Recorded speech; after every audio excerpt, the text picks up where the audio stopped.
Hello and welcome back to Woodhill Park. I've got a class 419 here, a Bachmann 419 baggage luggage car, and I want to install a sound profile in it because Hornby do a sound profile for a class 423 VEP, I think it is, and that should sound very similar to this, as there isn't a sound profile, well, not a cheap sound profile for this that I can get hold of. So I fancy opening this up. It's a 21 pin chip, needs to go in here and add the sound in.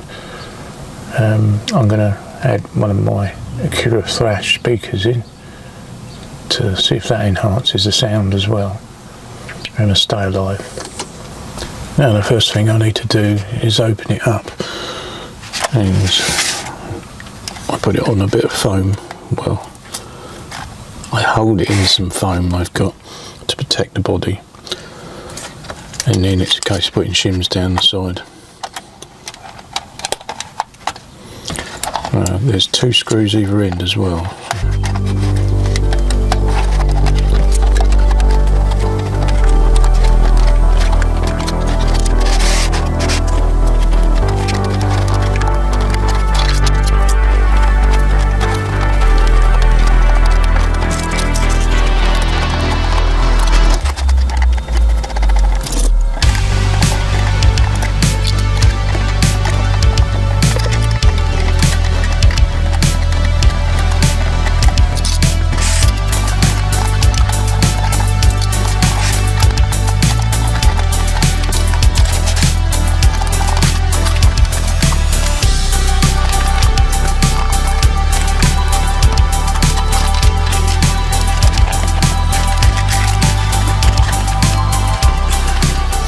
I've got it all apart as you saw, and there's a panel here, and I've opened it up, and as I suspected, there's a panel to fit a speaker in, so you've got a hole underneath the chassis to allow the sound out. So I don't know if I can utilise that with this Acura Thrash speaker, because if I turn it upside down it's going to stop the cones from vibrating and muffle the sound anyway. But what I could do is sit it up on spacers maybe. So I might have a look for some spacers in a minute. I don't know what that's going to look like if you look through the window. Possibly okay, because the windows are obscured a bit. So you'll just see the black of the speaker. But I've also got to work out whether the lead is long enough to plug into the chip. Now I need to take the old chip out. I'll just remove that. Right, I'm going to put the Hornby chip in place, but what I have noticed is the Acura Thrash speaker, because I bought them on their own separately, they haven't got the smaller plug on the end to plug into the Hornby chip. But that's not a problem, because I'll just splice it in with one of the Hornby leads and use that, because I do need to lengthen it anyway, because it's not going to be long enough. I got some foam under the chip to brace it. I don't think the new Hornby chip needs it. It's too high, so I'll remove that. So it sits flatter. I won't bother to. There could be a problem if it's. Yes, there will be a problem because one of the sockets is too low to plug into. That could mean I need to take a chunk out of the plastic base here so I can get in the side of the chip where there's a socket. I think possibly for the stay alive, which it's going to need. All these chips need a stay alive. So I think I'm going to have to cut a piece out here. So how easy this lifts up. It's a couple of screws. Right, I need to mark and cut out a piece of plastic from this. What to mark it with. Okay. The socket is, where's the socket? Just up there.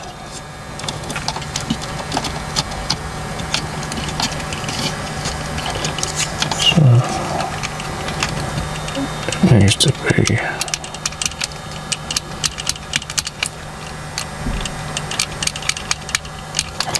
sort of there. So I need to cut a lump out there in order to allow me to plug in to the chip. So just a bit of brute force with the knife, really carefully.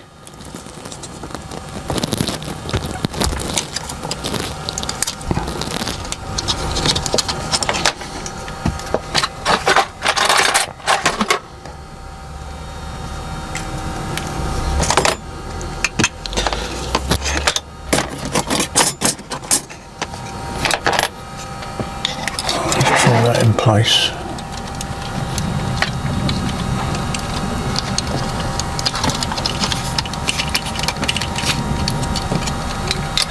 I think that should allow the wires to come out when it's plugged in. In fact, I'll get the stay alive, plug it in.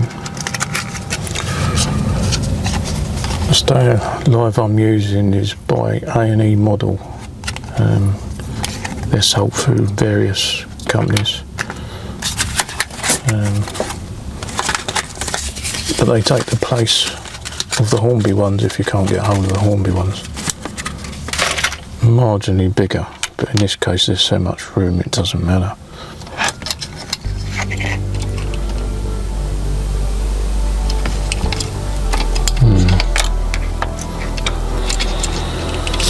So what's there? Come out to there. Right, a bit of fabrication now.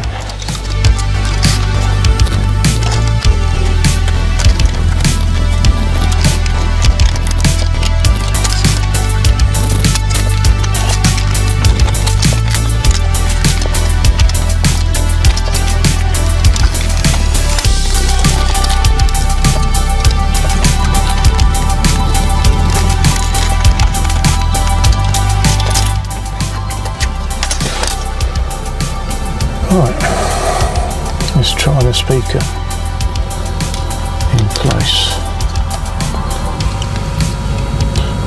Yeah, it's going to sit in there without the cones of the speaker being held at all. So no impeding of the speaker. I could put a couple of spaces under it as well, screw it down. I'll have to have a look at my bits and pieces for some spaces. Well, I've found a couple of spaces in my bits and pieces. They will actually hold it off a bit, which will be quite good as well. I just need to glue them down in the right place. So somewhat like that, with a bit of super glue. Glue them down and then see if I can find a self-tapping screw that will fit in the top, so then any time I can remove the speaker if I want.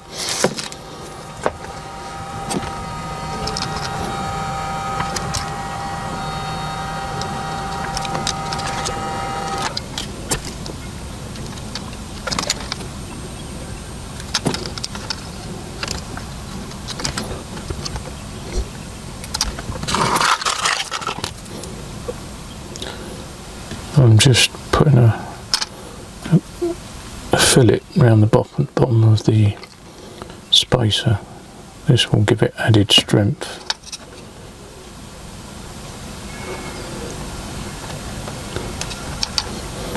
So it's just a build up of glue between the pillar and the base.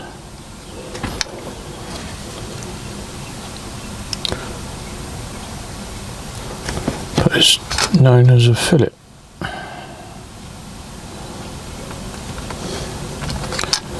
And I'll do the same to the other one.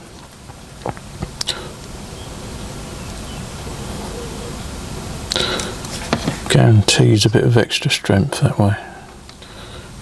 Right, this should be slung nicely over those spacers now. While I'm waiting for the glue to dry, I think I'm going to open up the cabin and put a driver in. Well, I've got the cab out and it comes out reasonably easy actually.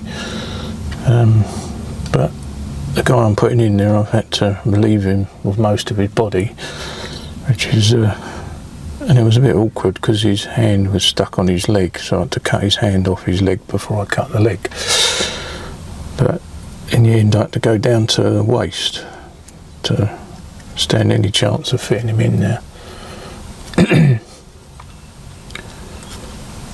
I think it's going to fit, and there was a few controls in there that I highlighted with a acrylic paint pen, but there's not much to speak of, so I shall just glue him in there.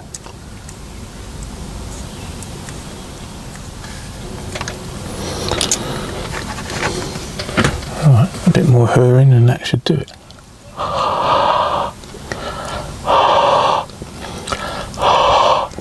You don't want to rush to put the cabin together before the glue goes off, because it gives off a gas and it will sort of smudge the windows if you're not careful.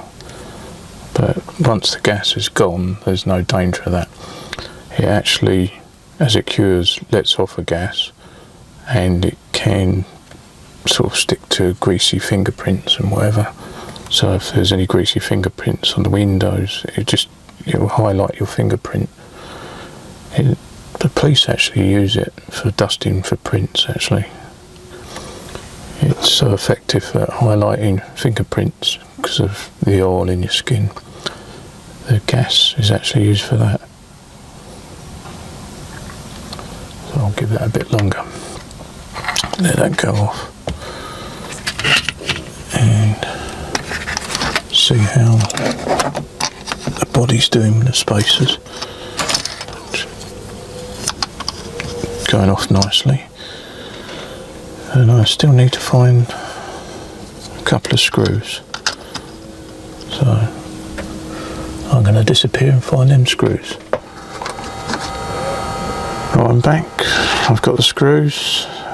Found the right size I wanted.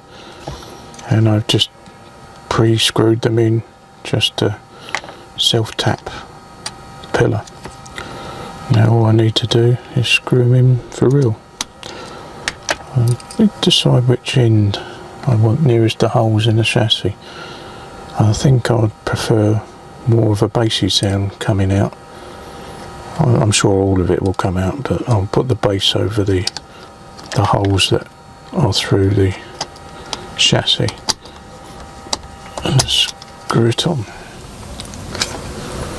Next step is plug it in. I'm going to have to extend this lead though, so I get one of the old Hornby speakers I've got, or the one what comes with it. I'm not going to use their speaker, so I'll use their plug. So I just need to get the plug out, speaker and the plug, work out what length I want it to be, and then choose where I'm going to cut it. So probably about, give it plenty, about there. So I'll cut that and I'll twist this pair that's on the Acura Thrash speaker. Twist them.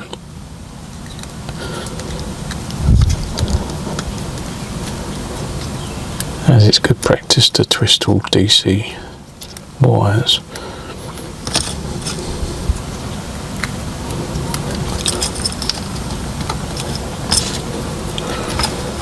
Right, just work out where I'm going to join it.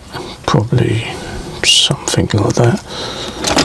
Just enough to sort of put sleeving over, push it back. So I need to strip those wires. Let's give myself a bit more room. And I need to strip these wires. Now the wires that come with the Hornby speaker are so thin. If you've got a decent thumbnail, you can strip it with your thumbnail.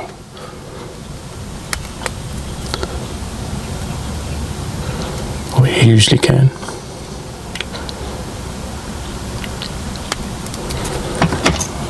Or if not, just lightly with a pair of cutters. Drag it through the jaws without closing on it. Or you can get a proper pair of strippers, but I'm a bit too lazy to get my strippers out, as it's only 2 wires. So twist the conductors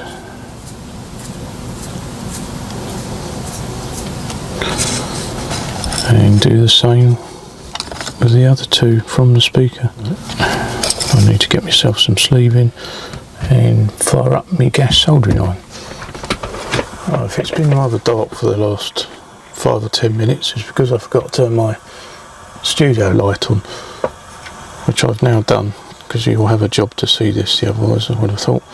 But I'm going to tin the wires with the soldering iron and then push some sleeve over and then do a lay-on joint. So when you tin wires, you work from the sleeving back to you. So you start tinning and then pull down the wire, coating the wire with solder. And you just, I'll do the same again with these wires here. But I'm going to do it hanging off the desk, so you probably won't see it. But yeah, from the sleeving to yourself, solder one side, iron the other, and draw it towards yourself in a steady motion. And then as you're going to join the wires together, you want a little bit of extra solder, so you put a little blob on one pair on each wire, so there's plenty of solder to flow. And then don't forget your sleeving, a bit of heat shrink sleeving, not much, just a little bit.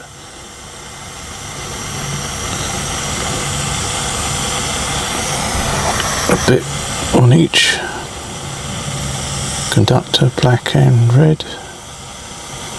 I can see what I'm doing. That's it.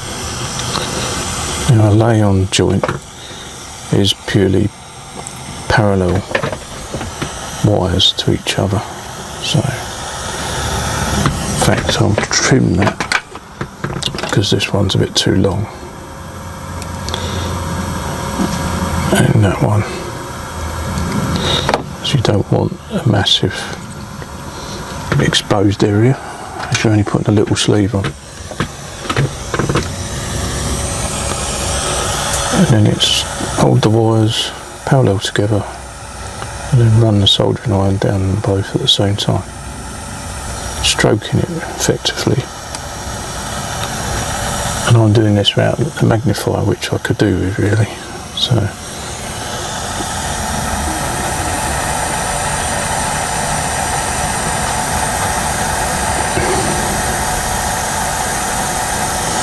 yeah, the magnifier would just get in the way of the camera. But I've been doing this all my life, so I can literally do it blindfold. Anyway, now you've got 2 lay-on joints, bring up the sleeving, I'll just warm it with my gas soldering iron. But if you've got an electric iron, you just rub it with the tip very lightly and it will shrink down. Don't hold it on there too long because you'll melt the wires. And that's it, very simple.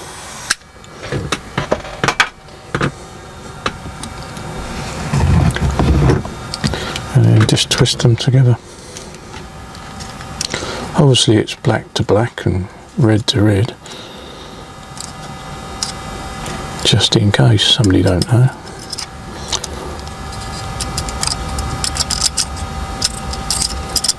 So retwist it.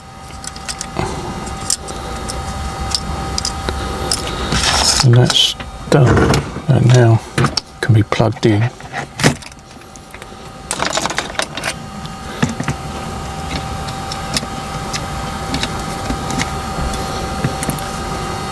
To the chip.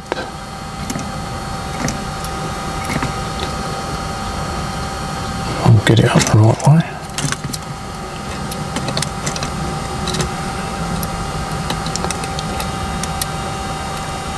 In fact, that goes in the top. The stay alive goes in that one.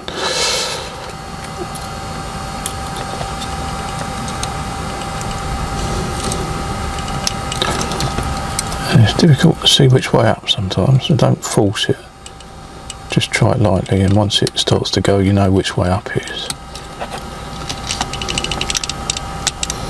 Push it until it clicks home.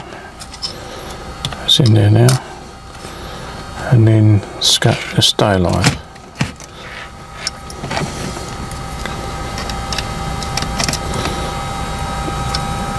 Which I'm going to twist the wire off as well. For some strange reason they don't come twisted.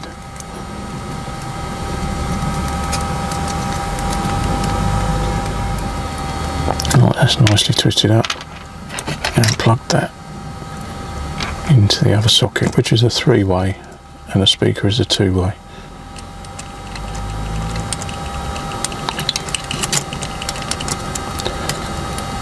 You will need a pair of tweezers like this, really.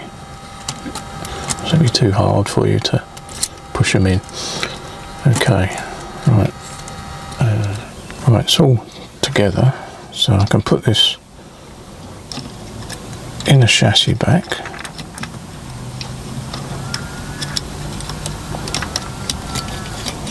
And it should allow the wires to come up through that gap I left. Should all go back on.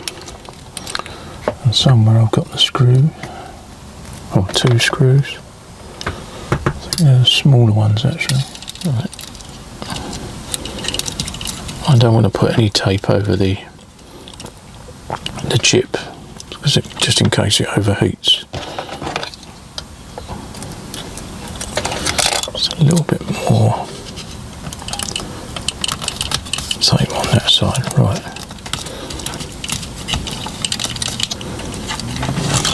That's it. Could use a bit of tape actually over there to cover the wire.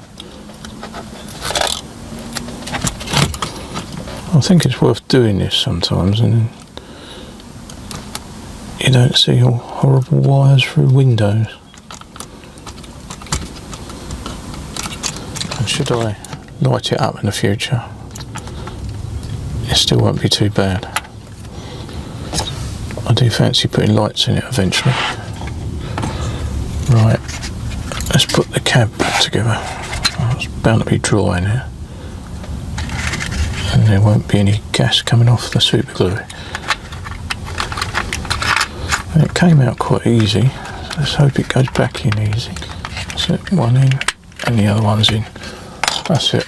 A bit more of a wrestle with it. I'd rather it be in the cradle, but it's difficult.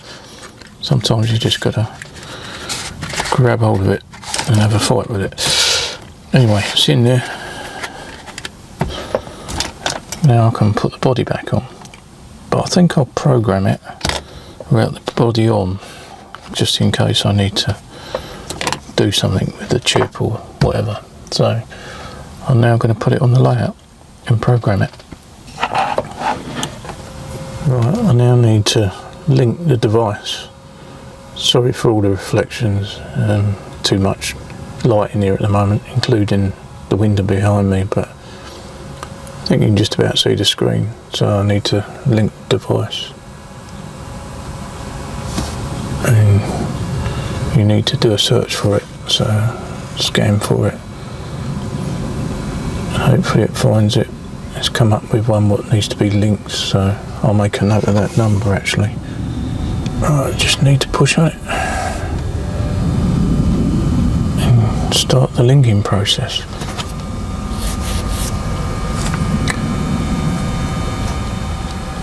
Right, it's finally found it, so I need to do the update of the firmware and the Bluetooth software. And what we got? Update in progress. Alright, no errors, that's alright. I sometimes get a few errors and have to keep redoing this. Hopefully this is it. Right, it's all done. And there should be just the profile it comes with. And that's a steam engine. So if I put the sound on in a minute, we should just get the steam engine sound. Turn it on and off one more time to allow the software to start up from scratch. So we've got steam engine sound, so that's working okay. Quite a low sound actually, that speaker's pretty good. Might actually fit the speaker in a steam engine one day. And it moves okay as well. So it's back to the profile screen and browse the profiles, and let's hope we can find the 423, I think it is.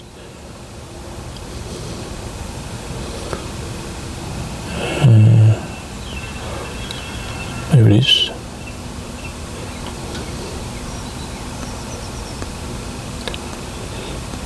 Well, I'm pushing on it. There we go.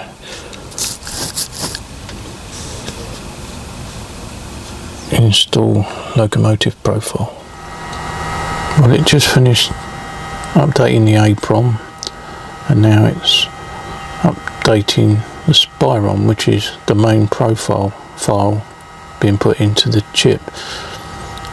But yeah, at the moment the time is absolutely silly, and I've got a fast internet speed as well. Yeah, when I started doing these profiles, they used to take about 40 minutes, maybe 30 minutes.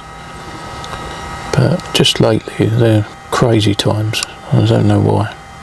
Maybe their servers at Hornby are overwhelmed. So many people are using the system now, I'm not sure. Well, time has passed.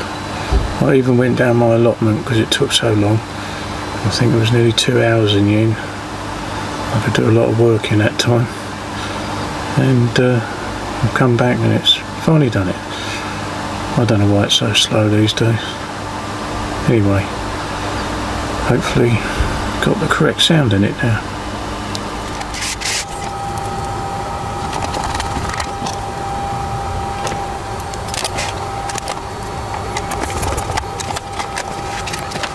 Right, it's all back together. We'll just go back on the layout, and you can see the guy in the cab. Get it the right angle. He's in there. Looks quite good, even though he hasn't got much body left.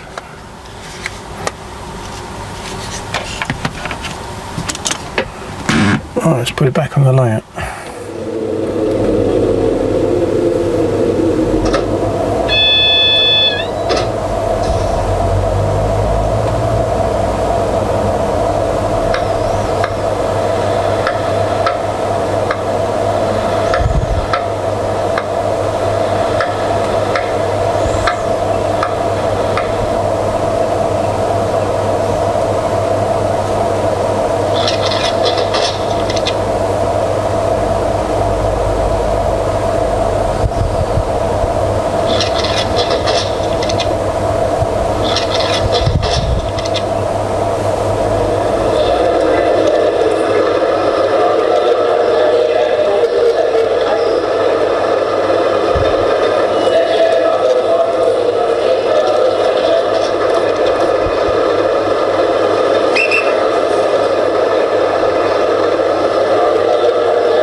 I think I'll have a play around with the sound levels. I think the horns could do with dropping a bit, they're a bit loud, and the background noise needs to be turned up a bit. I think I can tweak all that in the app, so I'll have a go in a minute.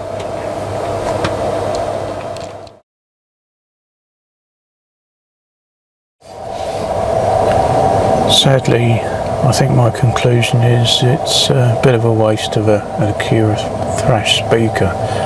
I'll just put an iPhone speaker in it, I think, as the sound is not that great. As I did say, I will have a go at turning the volume up for the general running. The horns are too loud and the general sound is too low. But yeah, there's not a lot to the sound, and yeah, I think it's a bit of a waste using a good speaker like that. But you've got to try these things, haven't you? So I think it's an iPhone speaker.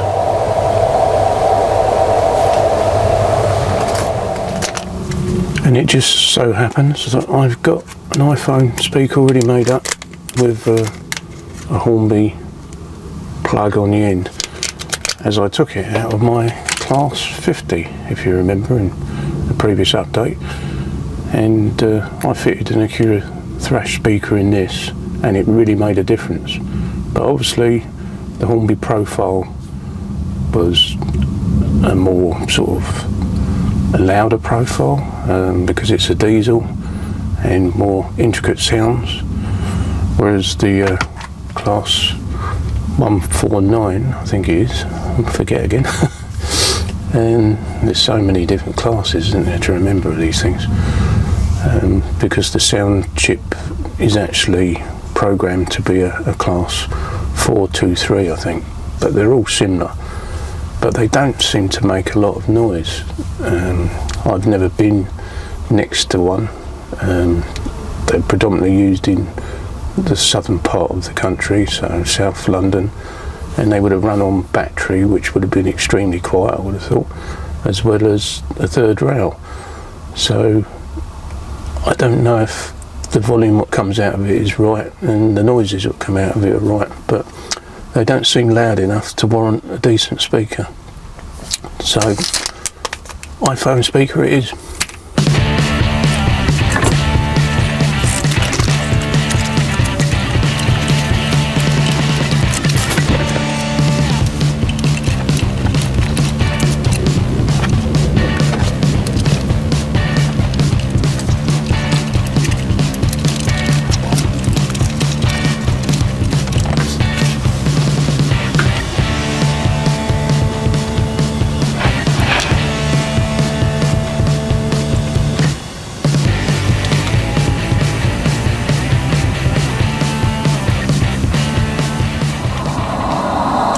Right, I've got the baggage car back on the layout and it's all up and running, and it's now the iPhone speaker you can hear. So, toot the horn. I think that's quite good actually. That's a clear horn, even though with a longer horn there's a bit of vibration still, as they seem a bit too loud still. So as I've said already, I'll see if I can alter the volume. But the actual running of it sounds a bit clearer because it's a more sort of high range speaker. It comes across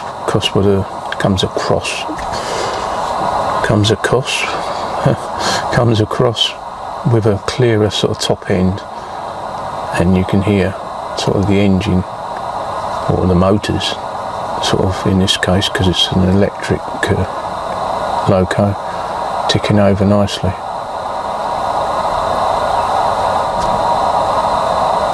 So it really goes to show it's not always the best thing to do is put the best speaker in. Sometimes a cheaper speaker will work, and an iPhone speaker is a fraction of the cost of a Acura Thrash speaker. really be interested in knowing your opinions on this. Do you think electric locos are really worth putting sound chips in? Do you think there's enough sound there to warrant it? Other than the horns, there's not much more than just a dull hissing sound in the background, as you can hear at the moment as the 419 goes past. There's not a whole lot of sound there. But in saying that, I bought the Hornby Flirt, and there's a lot of sound involved with that, and I do like that. But maybe some profiles just aren't worth bothering with. But I'll leave this in the loco at the moment, but I could use the chip again for another loco, as they're not cheap, as we all know. So maybe a better profile might justify this chip.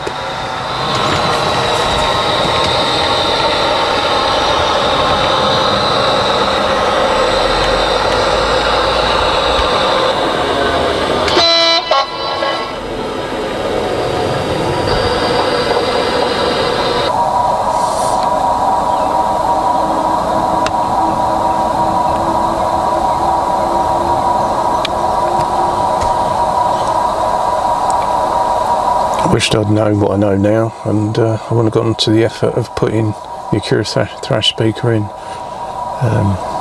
But that's one of those things really, and hopefully you enjoyed seeing me put a speaker like this in a chassis like this, even though it wasn't necessary. Thanks very much for watching again. I'll say goodbye for now until my next project. And I'll leave you with a few running shots of this loco and maybe a few others. So cheerio for now.